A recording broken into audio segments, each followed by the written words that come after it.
la vasculatura renal están englobadas en un grupo denominadas enfermedades renovasculares.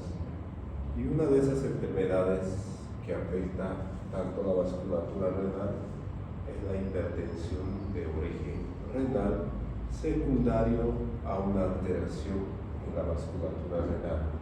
Ya puede ser a nivel de las arterias renales o a nivel de la misma microvasculatura renal. ¿Ya? Entonces, como se menciona, la enfermedad renovascular es una lesión renal secundaria a la disminución del flujo sanguíneo renal y genera diversos síntomas dependiendo del grado de lesión. ¿Ya? Puede haber lesiones graves en la cual puede haber una estenosis del 80-90% del total de las arterias, o puede haber una estenosis leve de 10 al 20% del total. Y dependiendo de este grado de estenosis, las manifestaciones variarán. Dos términos que tenemos que acordarnos son la hipertensión renovascular y la nefropatía isquémica. La hipertensión renovascular, como su nombre lo dice, es una hipertensión secundario al descenso del flujo sanguíneo renal. Este descenso del flujo sanguíneo renal conlleva a la larga o de manera crónica a un descenso del filtrado glomerular por disminución del flujo sanguíneo renal, y lo que va a conllevar a una isquemia, y esto condicionará la formación o el desarrollo de la nefropatía isquémica. Entonces, en esta clase solamente nos vamos a enfocar en la hipertensión de origen renovascular. Y esta enfermedad se define como una hipertensión arterial secundaria al descenso del flujo sanguíneo renal. Y como consecuencia de esto, se activa el sistema renina-angiotensina-aldosterona antidiurético, ya que todos estos pacientes que cursen con esta enfermedad, este sistema va a estar activado. La epidemiología de esta enfermedad afecta principalmente a individuos de mayor edad, como en cualquier otra enfermedad crónico-degenerativa.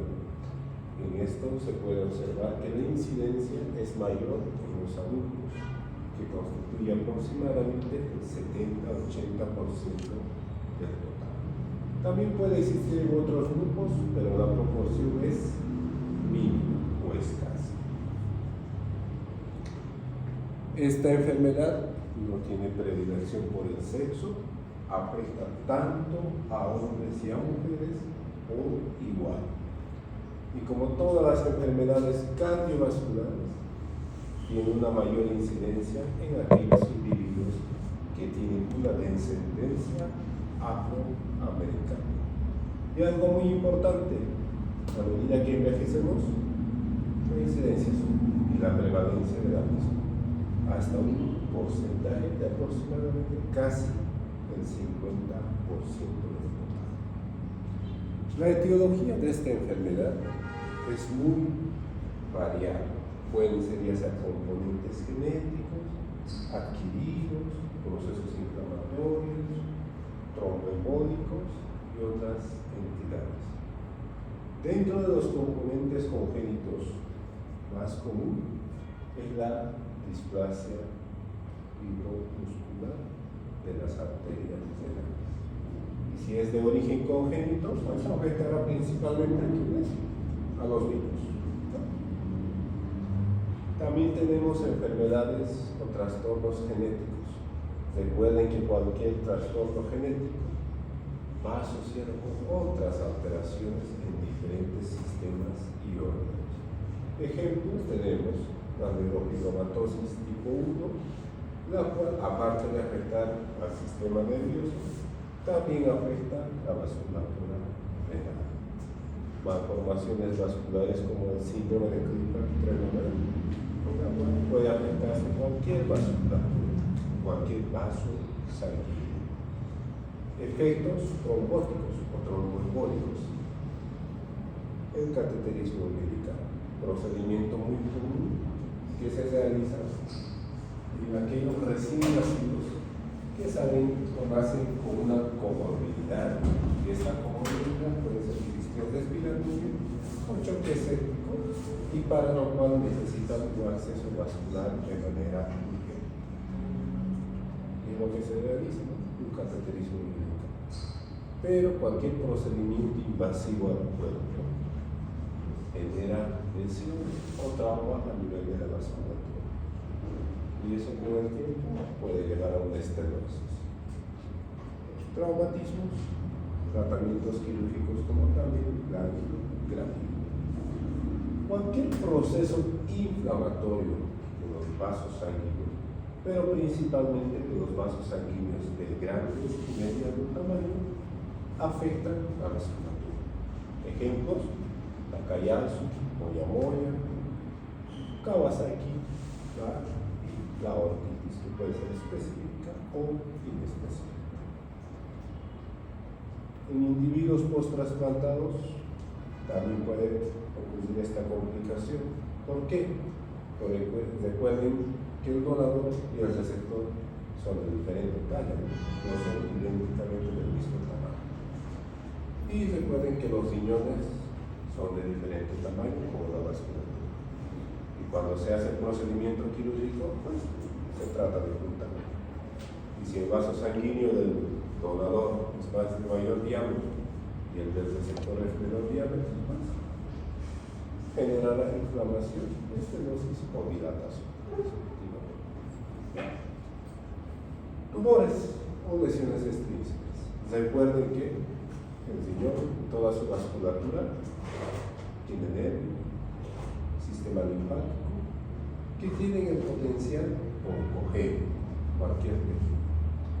Y alrededor de la vasculatura renal o nivel del riñón hay otros tejidos y órganos que también pueden desarrollar cáncer.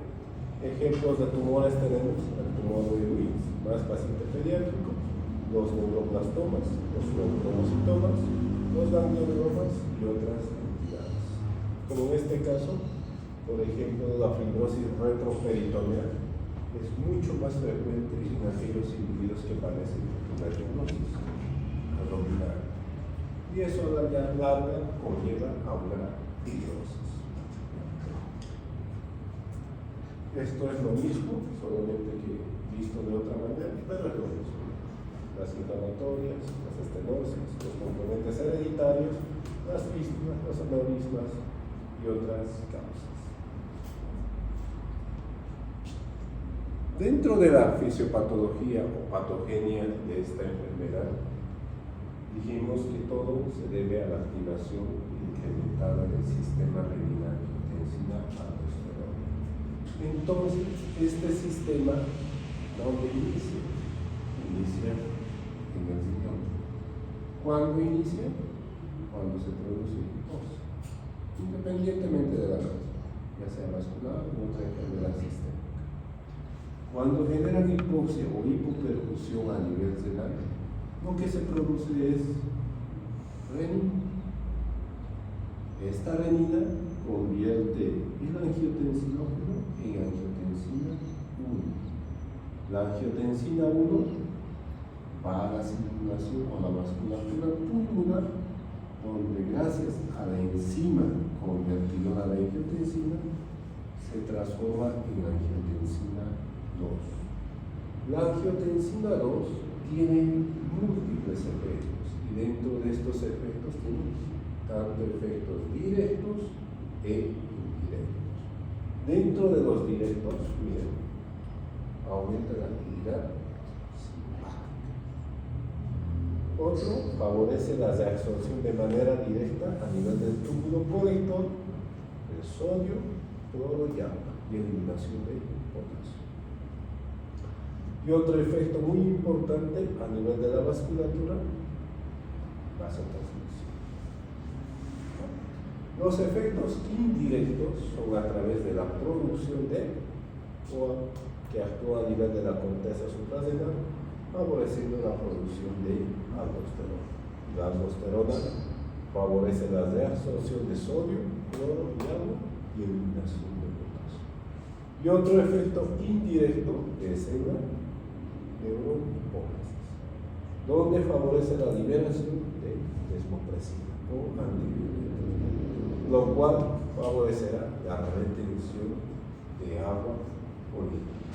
Entonces, todos estos efectos conllevarán primeramente retención de agua y sodio. La retención de líquidos eleva la polemia y aumenta la perfusión del aparato diastológico. Entonces, cuando damos el tratamiento de esta enfermedad o cuando se utiliza los inhibidores de la enzima convertidora de angiotensina, los bloqueadores de receptores de angiotensina, todo el sistema se bloquea y todos estos efectos desaparecen. ¿No? Porque el IECA, ¿qué es?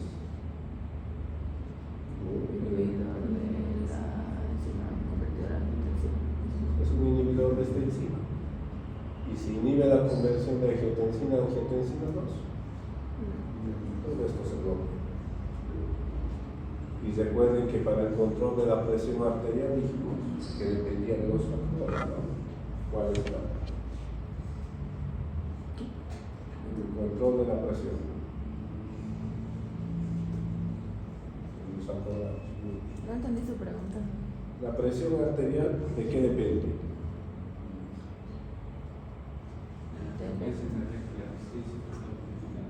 Gasto cardíaco. Gasto cardíaco y resistencia vascular. ¿Y el gasto cardíaco de qué depende? Frecuencia cardíaca y Volumen sistólico. Y la resistencia vascular sistémica depende de todo eso. Entonces, el sistema renina-angiotensina está íntimamente ligado o ligado con el control de la presión arterial. ¿Bien? Aparte de esos efectos, este sistema tiene otros efectos también en otras estructuras, ¿no? Esto es lo mismo. Ya mencionamos que genera vasoconstricción, retiene sodio, aumenta la secreción de aldosterona, pero tiene efectos propios a nivel de la vasculatura, la hipertrofia, la remodelación, relajación de endotelinas y prostaglandinas, y también interviene en el estrés oxidativo. A nivel del sistema simpático ya dijimos que incrementa, también tiene efectos a nivel de los miocitos del músculo estriado, donde genera la hipertrofia, el aumento de tamaño y la remodelación de este tejido.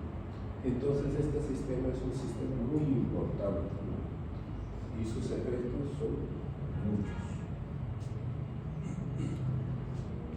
¿Cuándo sospecharíamos de esta enfermedad? Primeramente, son individuos que tienen edad avanzada, en su mayoría. Generalmente, las presiones que manejan son altas, 160 así o más. Y como está aumentando la vasculatura renal, pues tendrá que haber deterioro de la función renal y cualquier daño renal no puede que se manifiesta con presencia de proteínas. Y esas proteínas pueden ir desde una cruz hasta 5 o más cruces, ¿no? Pero dijimos también que la estenosis puede ser variable, ¿no? Si la estenosis solamente ocupa el 20% de la vasculatura renal, pues el individuo asintomático, viviendo su vida normal. Y el diagnóstico es casual, ¿no? De manera incipiente. Algunos síntomas, por ejemplo, al momento del examen físico, se puede auscultar un soplo a nivel de las arterias renales. Algunos otros pues desarrollarán los mismos síntomas de la hipertensión arterial, ¿verdad? Que pueden ser dolor de cabeza, visión borrosa, mareos, náuseas, falla cardíaca o falla renal. O algunos llegan en este caso con una urgencia o emergencia hipertensiva, en la cual requiere un tratamiento agudo y más severo. Entonces varía la sintomatología. Otros síntomas que se mencionan es que estos individuos pueden desarrollar falla cardíaca aguda y de esta manera generar edema o episodios inexplicables de falla cardíaca o insuficiencia cardíaca congestiva. Y lo que mencionamos, que el soplo abdominal casi se observa en el 50% de estos individuos. La presión alta y a nivel de los órganos bajos ya pudiera observarse el daño en dicho tejido. Entonces, en resumen, asintomáticos, diagnóstico de manera incidental. Otros con deterioro ya de la función renal, otros con afectación del aparato cardiovascular. Dentro de la evaluación de esta enfermedad existen estudios no invasivos y otros estudios invasivos. ¿Qué estudios ustedes solicitarían para diagnosticar esta enfermedad o sospecharla de primera instancia? Perfil renal. Recuerden que las causas de falla renal es un libro entero. Un estudio de imagen. Ecografía. Pues sí, en la ecografía. Doppler. Una ecografía renal, los datos que nos muestra es que el riñón afectado va a estar de menor tamaño y el riñón que no está afectado va a estar más grande. Lo mismo porque el flujo sanguíneo renal disminuyó. Otro estudio muy importante y está al alcance de todos, pero que es operador dependiente, es la ecografía Doppler, la cual nos va a ayudar a valorar la vasculatura renal. Recuerden, entonces, si existe estenosis, la velocidad cómo va a estar de la sangre, en un calibre mucho menor, más alto, por lo cual se reportan velocidades elevadas, mayores a 200 o 300 centímetros por segundo, lo cual sugiere estenosis. Y si el diámetro del vaso sanguíneo es más pequeño, la resistencia es más alta. Entonces el índice de resistencia está elevado y mayor al 80%, pues también nos indica esta enfermedad. Y lo que mencionábamos, operador de medio. En estas gráficas de la ecografía Doppler solamente quiero que vean estos son los picos históricos. Están muy pronunciados y elevados. Otro estudio o otros estudios mucho más avanzados, pero más costosos, pero que nos dan una información más precisa. Tenemos la angiotat, la resonancia magnética y la angioresonancia. Recuerden que cualquier estudio, ya sea con medio de contraste, es dañino, ¿no? Necrotóxico, y el costo también es elevado. Comparando los diferentes estudios, tanto en la angiotat y la resonancia magnética, miren, la sensibilidad de la angiotat es mucho mejor comparada con la de la resonancia magnética, y la especificidad también es mucho más alta para la angiotat que para la resonancia magnética. ¿Ya? Pero los dos estudios sirven, nos dan información, sirven. Y algo muy importante es que la angioresonancia magnética sobre todo se utiliza cuando ya se observan datos de calcificación. Por ejemplo, en esta imagen, ¿qué logran observar? Lo que llama la atención a primera vista es que uno de los riñones está muy pequeño. Esto se llama riñón compensador. Cuando un riñón falla, el otro riñón crece para trabajar por el otro. En ahí no se ve muy bien. En esta otra imagen, pues ya con aumento se observa, miren, la vasculatura renal se ve como rosario, no se ve en línea horizontal o vertical. Eso es un dato de una displasia muscular. Y aquí se ve mucho mejor.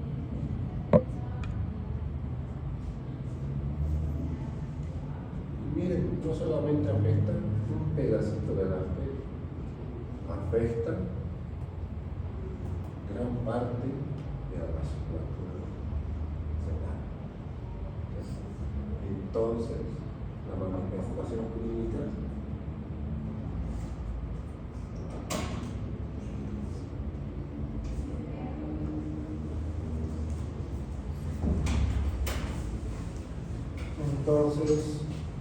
la manifestación clínica de este individuo va a ser mucho más florida del común de uno que solamente está afectando esto, que está afectando toda la vasculatura. La manifestación clínica varía. Y este otro.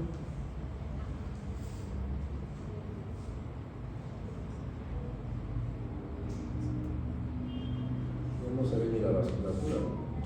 Esto es lo que ocurre en la mayoría de los individuos que tienen obesidad, hipertensión y diabetes. Recuerden que junto con la obesidad que viene la aterosclerosis. Pero la aterosclerosis no solamente afecta a las arterias coronarias, afecta a toda la vasculatura. Y uno de esos es la vasculatura renal.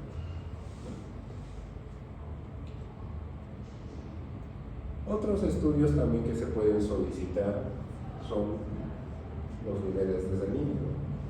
Dijimos que en esta enfermedad todo el sistema renina está elevado, ¿verdad?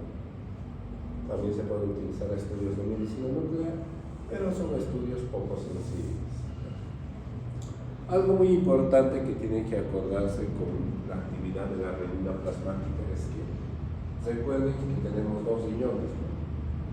Puede estar afectado un riñón por los riñones en la estenosis, ¿ya? Pero la mayoría solamente afecta uno. Entonces, el riñón que esté afectado, ese riñón producirá mayor cantidad de renina, mientras el riñón sano no va a producir. Entonces, en este estudio hay que sacar los niveles sanguíneos de cada arteria o de cada vasculatura renal para poder comparar cuál produce más y cuál produce menos, y en la cual se refiere que tiene que haber una relación superior mayor a 1.5 veces. Y la sensibilidad pues, no es tan sensible y tampoco tan específica. Otro estudio, este estudio son estudios de medicina nuclear. Y este se basa en el principio del bloqueo del sistema renina-angiotensina aldosterona. En resumen, este estudio es que Gassel y ECA y el riñón afectado disminuye su filtrado glomerular. Solo eso. Y el sano mantiene la función renal básica. También podemos hacer una evaluación directa de las arterias renales a través del cateterismo, la angiografía. Y ahí tenemos la angiografía, sustracción digital. Nos da imágenes bidimensionales, nos permite realizar reconstrucción y utiliza principalmente contrastes luminosos, por lo cual es necrotoxia. Pero hay muchas enfermedades que causan hipertensión, ¿verdad? No solamente la hipertensión renal. Recuerden, una glomerulonefritis postinfecciosa, dentro de su triada patológica, tiene hipertensión, edema y hematoma. Malformaciones congénitas, como el síndrome de Racchi. En este síndrome, los conductos biliares se encuentran en el miocardio y se asocian con malformaciones vasculares. Tumores que producen grandes cantidades de aldosterona. La misma falla renal aguda que causa incremento de azúcares, hipertensión y edema. Los cánceres tumorales, que es un cáncer de las enfermedades poliquísticas. Entonces, en nuestro caso, se tendrá que diferenciar todas estas enfermedades o descartar. Aparte de estas enfermedades, hay muchas otras más que pueden causar hipertensión, presión alta. Dentro del tratamiento se subdivide en 3 etapas. Un tratamiento médico, la angioplastía y la revascularización.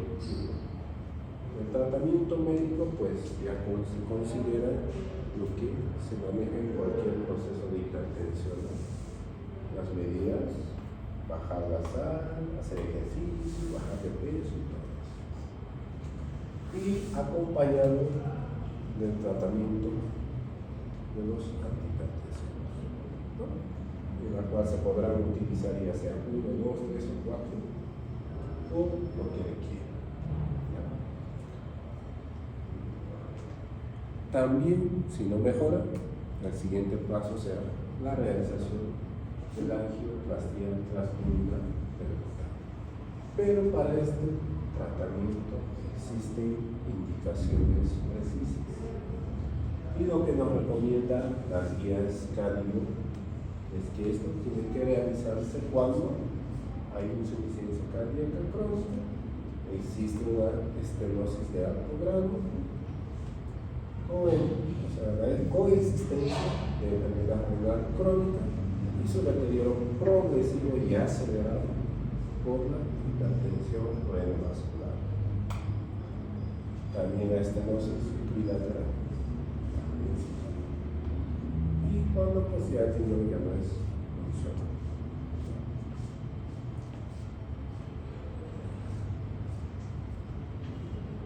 Y pues este tratamiento se puede hacer de 2 maneras: con este o sin este. Pero la mayoría de los casos es con este.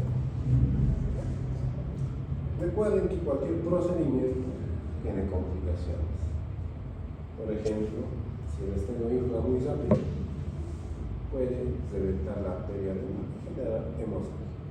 Puede causar oclusión, perforación u otras complicaciones.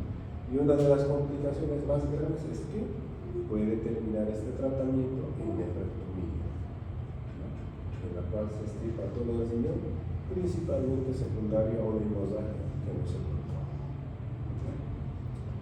Y miren, el tratamiento no es tan definitivo, ya que la reestenosis al año casi es del 20% de los individuos que fueron tratados por este método. También se puede realizar la revascularización quirúrgica. Cuando haya presión de arterias renales en múltiples sitios. Porque recuerden que la estenosis no solamente afecta a la arteria renal, puede afectar cualquier vaso sanguíneo, ya sea los vasos intrarrenales o los que están fuera del riñón. Acá también se puede hacer la ramificación inicial, se puede corregir. Y también cuando se tenga que reconstruir los vasos sanguíneos o no respondió adecuadamente al tratamiento endovascular. En esta imagen se observa un pre y un post. Aquí tenemos la estenosis secundaria a los arterios. Ahí se colocó el catéter y quedó permeable. ¿Me corrigió? Sí. A veces se realizan todos los tratamientos, la presión sigue alta, el deterioro renal va progresando rápidamente y termina con esto. de perjuicio. Se tira del riñón, afecta. Es el último recurso. Cuando hay tasa de filtrado en el lugar menor a 10, también se nos retira.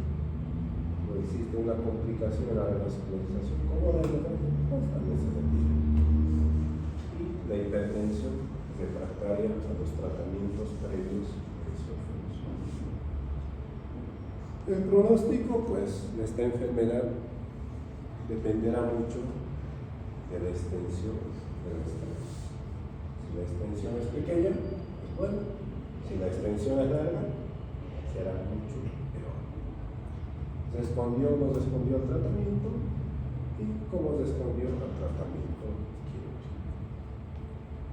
Entonces, dentro de las conclusiones de esta enfermedad, hay que recordar que es una patología relativamente frecuente, sobre todo en individuos adultos y sobre todo en aquellos que tienen comorbilidades como obesidad, diabetes, síndrome metabólico.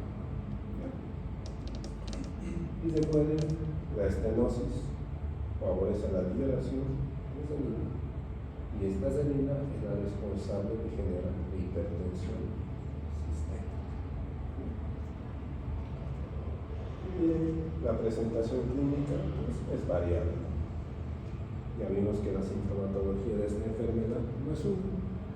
Depende de muchos factores como el grado de la estenosis y la etapa en la que lo llega.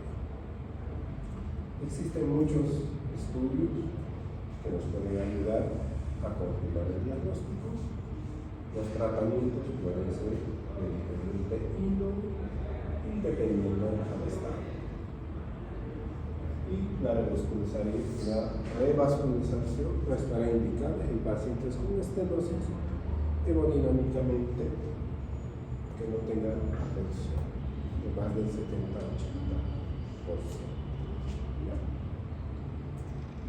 ¿Dudas o preguntas, Luz?